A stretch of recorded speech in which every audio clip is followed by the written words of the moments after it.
Assalamualaikum warahmatullahi wabarakatuh.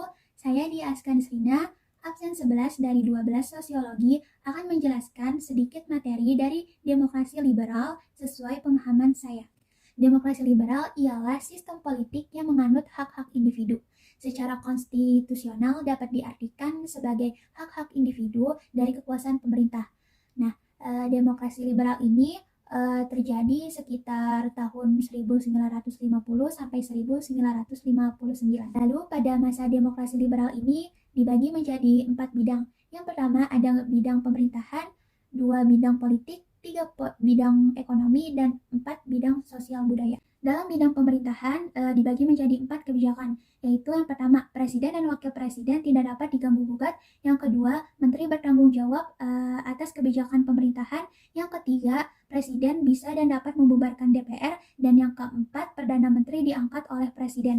Lalu di bidang politik ada 4, yaitu yang pertama ada pergantian kabinet, yang kedua sistem multipartai, yang ketiga pemilu 1995, dan yang keempat kegagalan konstituante. Dalam bidang ekonomi, yang pertama ada penurunan nilai uang, yang kedua ada pembangunan proyek mercusuar, yang ketiga ada melaksanakan deklarasi ekonomi, dan yang keempat ada pembentukan Depernas dan Bapenas. Dalam bidang sosial dan budaya ada larangan pedagang asing di luar ibu kota daerah, kerusuhan di Jakarta, konflik Lekra dan Manikebu, pelarangan musik dan tarian ala barat.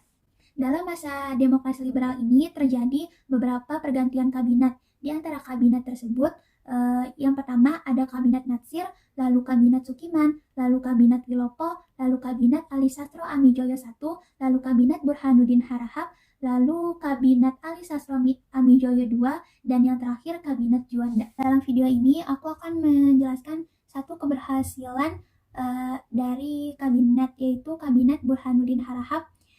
Kabinet Burhanuddin Harahap berhasil menjalankan salah satu kebijakan dari bidang politik, yaitu pemilu 1955.